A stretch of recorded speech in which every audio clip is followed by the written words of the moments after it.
हां तर मित्रांनो आल्या सगळे. पहा आता इथे बोलवण्यामागे एक कारण आहे. त्या दिवशी आपण डिस्कशन केलं होतं की आपल्याला आता महाकुंभाला जायचं आहे. ठीक आहे. जो प्रयागराजला आहे, त्रिवेणी संगम आहे, जो 144 वर्षानंतर आलेला आहे. अशी संधी आपल्याला जीवनात आता एकदाच मिळाली. त्याच्यामुळे कोणत्याही हालतीत आपल्याला महाकुंभाला जायचं आहे. त्याच्यामुळे आता परवा आपण इथून निघणार आहोत. त्याच्यामुळे आता तयारीला लागा सगळे आणि आपल्या घरी वगैरे सांगून द्या आणि कोणकोणत्या सामान लागते, का लागते ते सगळी जी तयारी आहे ते सुरू करा. ठीक आहे. आता कोणाला काही अडचणी जर असतील तर येतच तुम्ही सॉल्व्ह करू शकता. कोणाला काही अडचणी आहेत का सांगा. गणेभाऊ मग खर्च किती येईल का पूर्ण 3-4 दिवसाचा?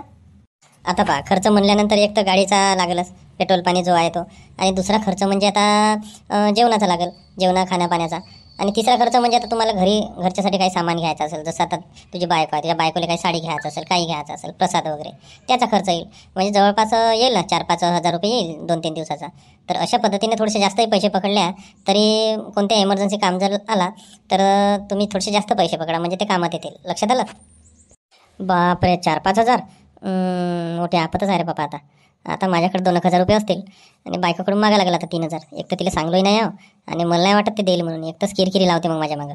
आणि ते मग कोणता विषय काढते ते, दारू प्यायला मागत असाल, जुव्याले मागत असाल, याले मागत असाल, त्याले मागत असाल. आता आली पाय मोठी आपत. इच्छा तर बहुत आहेत जायची, पण आता का करावं, आता बोलून पाहावं लागेल बायकोसोबत का म्हणते का. पांड्या, तुला त्या दिवशी तर म्हणलं होतं बे बोलून टाक म्हणून बायकोसोबत. एक तर तुझी बायको मोठी खस्त्या नाही, किरकिरी लावल्याशिवाय ते राह नाही. आता आधी सॉल्व्ह करून टाकायला पाहिजे मॅटर. आता तू पैशाविषयी तिला विचारशील आणि ते मग आमच्यावर येऊन पडेल. पाय बाबा, तुमचा घरचा काम मॅटर आहे, तू सांभाळून घे. ठीक आहे, पण 5-10 हजार रुपये खर्च येईल हे लक्षात ठेव. विचारतो ना, संध्याकाळीच विचारतो तिला का म्हणते का. हो सांगतो मग तुला. मित्रांनो, तुम्हाला काही अडचणी आहेत का? गोप्या तू सांग बरं.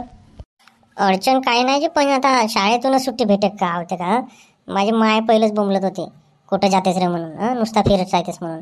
आता मास्तरला विचारून पाहावं लागेल आता का म्हणते का. 2-3 दिवस भेटल्या पाहिजे सुट्ट्या, म्हणजे कामच जमते आपला. पैशा पाण्याचा काहीच प्रश्न नाही म्हणा, ते भेटून जाईल. पण मेन आहे शाळेचाच प्रश्न आहे. बरं विचारून पहा तुम्ही शाळेत का म्हणते का आता मास्तर आमचा. हां पिंट्या, तुझं काय म्हणणं आहे, काही समस्या आहे का तुझी? माझा काही प्रॉब्लेम नाही. मी का 5 का 10 दिवस येऊ शकतो, माझा काही प्रॉब्लेम नाही. सगळे आता दंडाधुऱ्याचे कामं झालेच आहेत, त्याच्यामुळे फ्रीचा होता. पैशा पाण्याची काही चिंता नाही आहे. ओके. हां अबे पोट्ट्या, कायची तयारी सुरू आहे बे तुमची? कुठं जाण्याचा प्लॅन आहे? आला हा खेळ माता येते गारा करायला. कुठंच नाही आबाजी, हे असंच हे इकडं सहल काढून म्हणून इकडं त्या नदीच्या जवळ नाही का, हे आपली जवळची हे ढोडा आहे, ती जेवण नेऊन म्हणतात पार्टी वगैरे. तर त्याच्यामुळे हा डिस्कशन सुरू आहे. ह्या आपला परभ्याचा वाढदिवस आहे, त्याच्यामुळे सगळे आम्ही आता तिकडं पार्टी नेण्यासाठी हे तयारी करत आहोत. काही नाही. हो म्हणजे मला समजे नाही. काहीतरी कुंभ करत होत्या. मला माहीत आहे तुम्ही कुंभाची तयारी करत आहात म्हणून. कुंभ मिळायला जायची तयारी. त्याच्यामुळे आता एक सीट असेल तर द्या ना मला, मी येतो ना. मी आता तेच पाहतो, पण मला सीट नाही भेटत आहे. चला आता तुमच्यासोबतच येतो आता मी. माझी सीट बुकिंग करून टाका तुम्ही आता. अगं नाही झालं ना, आता बुकिंग झाल्या सीट. आता तुला कुठे नेऊन झाले, आता बहुत गर्दी आहे. हे आम्ही 4 जण आहोत आणि त्या जवळच्या गावचे जे मित्र आहेत ते 4 जण, म्हणजे 8 सीटरच आहे गाडी. त्याच्यामुळे आणि लांबचा प्रवास आहे, त्याच्यामुळे नाही जमत आबाजी. पुढच्या वेळेस नेऊन तुम्हाला, पुढच्या वेळेस नाही का, तर तेव्हा आठवणी इथून घ्या. झालं? अबे पोट्ट्यांनो, पुढच्या वर्षी कुठचा महाकुंभ राहते ते? हाच आता 144 वर्षानंतर आलेला आहे. आणि आता पुढचा जो महाकुंभ येईल तेव्हा मी जिवंत राहतो नाही राहत. पुढच्या 144 वर्षानंतर कोण जिवंत राहते बे. त्याच्यामुळे आता कन्फर्म झालं, मी येतो तुमच्यासोबतच. माझी सीट करा. ठीक आहे आता. च्या बहीण यांनाही आपत आणलं ना आता. वेळेवरच खेळ जेथे मला तिथे येऊनच टपकते, जेथे मला तिथे येऊनच टपकते.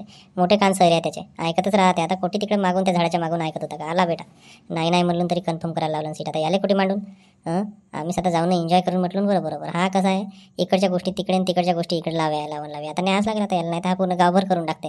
माझ्या बायकोला एकच्या एक सांगून कॅन्सल करून टाकलं माझी तयारी. आता न्यास लागते याला. हो ना बे, मागच्या वेळेसही असंच केलं होतं ना. मधातच ह्या पोट्ट्यामध्ये हा बुड्ढा माणूस खायला तसं. तेवढ्या दूर 6-7 किलोमीटर तिथे चालायला लागते. मग याले का कुठे उचलून नेऊन का साला आणलं ना आपत आता. उठ.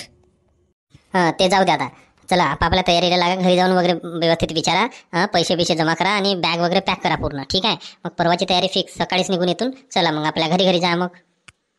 हो ठीक आहे गगने भाऊ. बरं ठीक आहे. चल मी पण येतो मग आता. चला आत्ता आली मोठी आपत. आता बायकोले कसं सांगू महाकुंभाला जातो म्हणून. एक तर जातो जर म्हणलो तर ते म्हणाल का मला घेऊन जा म्हणाल. आणि आता पैसे कसा मागू मग तिले. असतील तिच्याकडे 4-5 हजार. एक काम करतो आता, चुपचाप काढून ठेवून देतो तिचे पैसे. कोठी चोरी गेले का असं म्हणून टाकतो. चला सुचली आयडिया. चला आता घरी. ठीक आहे. हे बायको कुठे गेली दिसत तर नाही बाबा. बाहेर वगैरे गेली असेल कोणत्या कामासाठी. हाच चान्स आहे, काढून टाकतो 3,000 आणि चुपचापच राहतो. ठीक आहे. पापा कुठं गेले होते तुम्ही? हिंटा सिंटो केव्हा आल्या तुम्ही? काही पताच नाही ना? त्या मित्रासोबत गेलो होतो, थोडंसं काम होता. आताच तर आलो, जस्ट आलो. तर तू नव्हतीस घरी. कुठे गेली होतीस तू? मी कुठे जाऊ? कोणतं काम आहे? तुम्हालाच पाहायला गेलो होतं तिकडे. हाक मारलं त्या शांताबाईला वगैरे, तर नाही आहेत म्हणते. आमच्याही घरचे कुठे गेले का म्हणते, तर त्यांच्याबरोबरच गेले असाल तुम्ही फिरायला. बरं ठीक आहे. जेवल्या मग? तिकडे स्वयंपाक करून ठेवलं होतं ना, जेवून घ्या जेवा. नाही, जेवायचं साव, जेवतो ना आता. मी तुझीच वाट पाहत होतो. आपण येऊन आता दोघे जण जेवण म्हणलो. हो ठीक आहे. जेवून टाका ना तुम्ही, मला उशीर आहे. हे थोडंसं बाजारात जाऊन येतो, किराणा वगैरे आणायचा आहे. तर जेवून घ्या तुम्ही, मी येतो पा. माझे पैसे ठेवले त्या अलमारीमध्ये, ते घेऊन जातो. 2,000 होईलच किराणा आता. किती काय का आता पैसे उरले, घेऊन जातो आणि किराणा घेऊन येतो. तुम्ही जेवून टाका जो. ठीक आहे. अबे यार, आता आली पाय आपत. आता इला माहीत बी झाला 3,000 रुपये काढला. आता किती ते 1,000-1,500 असतील. आता ते काही खरं नाही. आता बेंबरल्याशिवाय राही नाही हे. आता मेला माणूस आता. उठ. अगे माय, त्या अलमारीतले पैसेच तर नाही आहेत. 5,000 रुपये होते ना, तर 2,000 रुपये आहेत. 3,000 रुपये कुठे गेले? तुम्ही आता आल्या तर कोणी होते का घरी वगैरे? नव्हते ना, कोणीच तर नाही आले. हा कवाड लावलाच तर होता. मी जस्ट आलो आणि हातपाय धुतलो नाही, ती बस या हॉलमध्ये बसून होतो. कोणीच तर नाही आले. तूच खर्च बिर्च केले असतील, तर साडी बिडी घेतली होतीस ना त्या दिवशी, तर त्याच्यामध्येच आता खर्च केले असतील. आता कोण हात लावायला देते ती? तुला तर माहीत आहे, मी तर तुझ्या पैशाला हात नाही लावत. आता कोणीच नाही आले, तर ते पैसे कुठे गेले मग? का भूत आला होता का कोणी खाऊन टाकले नाही, त्या हव्यानं नेलं का पैसे? तुम्हीच आले आता घरी. आता कोणाला म्हणावा? तुम्ही बी मी काढल्या का नाही तर? नाही मी का, तू का पागल झालीस काय? तुझे पैसे काढीन का? तर मी आपल्या घरचेच पैसे काढीन का? तुला कोणती गोष्ट झाली तर तुला मी मागूनच खातो ना. आता एवढाही विश्वास नाही आहे? नाही आहे विश्वास तुमच्यावर. तुम्ही नुसते जुवा आणि त्या दारूसाठी काही करू शकता. सांगा आता, बरोबर सांगा. तुम्हीच काढल्या ना पैसे? अरे नाही काढलो बापा, नाही काढलो म्हणताव ना. एवढा विश्वास नाही आहे का तुले? तो रामराव बुड्डा काहीतरी महाकुंभाला वगैरे जाणार आहे म्हणते ना, तुम्ही होत्यान करत येतं. तर त्याच्यासाठी काढल्या बिल्ल्या का नाही तर? मला तसंच वाटत आहे. साला बुड्ड्यानं सांगलं नस तरी म्हणत होतो, अरे नको पकडावे महाकुंभाले. सांगलं नस. अरे नाही रे बापा, हो तो प्लॅन बनवला आहे. तर माझ्याकडे आधीच होते पैसे. तुझ्या इथून काढीन का? मी नाही काढलो म्हणताव ना. तुमच्याकडे कुठचे पैसे आले? कालच तर मी किशे चेक केलो. तुम्ही पेऊन आल्या, पडून होत्या. किशे चेक केलं तर किती होते? 2,000 रुपये होते. पाहतो ना आता तुमच्या खिशामध्ये जाऊन किती आहेत तर. हेच्या बहीण आता आली पाहत. आता हे काढते धुलाई माझी. हिच्या बहीण बेकारच झाला. अबा तुमच्या खिशामध्ये ते 5,000 कुठून आले? तुम्ही तर म्हणत होते ना, नाही मी नाही नेलो. 2,000 रुपये होते तुमच्या खिशामध्ये, काल मी चेक केलं तर. आता 5,000 रुपये कुठून आले? तुम्हीच नेल्या.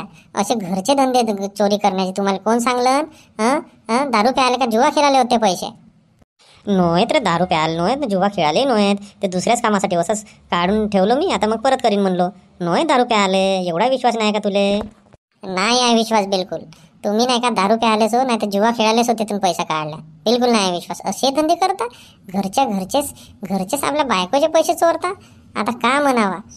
मी लोकांच्या नवऱ्याले नावं बोटं ठेवतो, आपलाच नवरा असा दुसऱ्याच्या नवऱ्याला का म्हणावा? आता किती सांगावं तुम्हाला? नुसत्या दारू प्यासाठी तुम्ही माझ्या खिशातले पैसे चोरल्या, माझ्या बॅगेतले पैसे चोरल्या. का नाही केल्या? आत्ता समजलं. आता तुला एका शब्दातच सांगतो ना, दारू प्यायला नव्हत म्हणून, जुवा खेळायला नव्हत म्हणून. तुला आता स्पष्ट सांगून टाकतो. आम्हाला आता महाकुंभाला जायची आमची तयारी सुरू आहे. तर माझ्याजवळ 2,000 रुपये होते, त्याच्यामुळे तिथून काढलं 3,000 रुपये, आणि ते वापस करणार होतो आल्यावर. आता तुले नाही का येऊन जाऊन दारूचा सुचते, आणि येऊन जाऊन नाही का त्या जुव्याचा सुचते. काढलं तर का झाला? बायकोच होत ना. तू बायकोच्या काढलं का झालं? लोकांच्या घरून चोरी केलो का मी? आणि ते चोरी नाही म्हणायचे, ते काढलो असंच खर्च पाण्याले. तर का झाला? तिकडे महाकुंभामध्ये जाईन आता, तुझ्यासाठी साडी वगैरे आणीन म्हणलो, त्याच्यासाठी काढलं. तर एवढा आता भेम करा लागते का? आता लोकांना सांगशील का तू मोहल्यातल्या पैसे चोरलं म्हणून माझ्या नवऱ्यानं? असा हो, म्हणजे महाकुंभाला जायसाठी तुम्ही माझ्या इथून पैसे नेल्या नाही का? आणि सांगतही नाही मला महाकुंभाला जायचं आहे म्हणून. किती खोटे बोलता व. आता तुम्ही जर मला मागले असत्या पैसे तर मी का नाही म्हणलो असतो का? आणि कोण झाल्या तुम्ही? मी येतो महाकुंभाला. हो, म्हणजे त्या माणसाईमध्ये तुला नेऊ नाही का? कोणी एकही कोणाच्याही बायका नाही आहेत, कोणी एकही मुली नाही आहेत, आणि त्या माणसाईमध्ये काय करशील तू एकटी बाई? नाही जमे तुले. जा आणि ते पैसे चुपचाप मग आल्यानंतर परत करून टाकेन, समजलीस? कोणत्या गावले नेल्या होत्या मला? कोठे फिरवाले नेल्या होत्या? नुसते आपण जातात ते पण आता माझे पैसे काढून नेता तुम्ही. कोणत्या गावाला फिरवाले नाही म्हणलं तेही नाही न्या. समजला ना तुमचा मला? असे धंदे सांगले का देवा ना? कोणाचे पैसे चोरून, बायकोचे पैसे चोरून या, म्हणजे पाप करा ना, त्या नदीमध्ये पाप धुवा. मस्त दारू प्या, जुवा खेळा आणि बायकोले मारा आणि शिवा घ्या आणि या ते पाप धुवाले. एवढे मोठे पाप कोटी कोटी धुवाल, कोटी कोटी हे कराल. तुझी नाही का नेहमीच किरकिरी राहते. सकाळ संध्याकाळ किरकिरी, सकाळ संध्याकाळ किरकिरी. आता एक काम करतो, त्या महाकुंभामध्ये जातो आणि त्या त्रिवेणी संगमात अशी बुडी मारतो, असं मधात जातो बिलकुल आणि बिलकुल खोलात बुडी मारतो. म्हणजे पूर्ण पापही धुवून जातील आणि तिथं आता मी जीव देऊन देतो, समाधी घेऊन टाकतो. तिथे जीव नाही, समाधी घेऊन टाकतो. हरिओम म्हणतो नाही, समाधी घेऊन टाकतो. तिथं आपला जीव परवाईट करून टाकतो. म्हणजे पूर्ण मोकळा होऊन जातो मी. समजलीच? आता मी येतच नाही जा ढोट्यात. जाव, मी का नाही म्हणताव का तुम्हाला, पण असं चोरी नाही करावा. बायकोचे पैसे कोणी नेतात का? जा आणि जाताना दारू बिरू प्यायचा नाही. समजल्या? आणि जुवा बिवा याच्यामध्ये वगैरे पैसे खर्च करायचे नाही. जा आरामात. द्या ना पैसे, द्या जो. ठीक आहे. नाही जात मी आता दिमाग खराब केले, मी जातच नाही. आणि तुला आता बड्या साडी आणीन म्हणलं 3-4 हजाराची. त्या वाराणसीवरून 1 नंबर कर साडी भेटते, सगळे घेणार आहेत आपल्या बायकायले. तर मी आणीन म्हणलं तुला, ते साडी नाही ना तुले. जा आता, मी जातच नाही. अगे बाबा, मजा करत होतो. जा ना जा, मी का नाही म्हणताव का. जा, तयारी करून देऊ का? बॅग पॅक करून देतो का तुला, कपडे वगैरे भरून देतो, सगळं भरून देतो तुम्हाला. ठीक आहे. जा, चिवडा वगैरे बनवून देऊ का? बरं, शेव वगैरे टाकतो त्याच्यामध्ये, बड्या कुरकुरीत नका चिवडा बनवून देतो. ठीक आहे. जा जा, जाऊन या.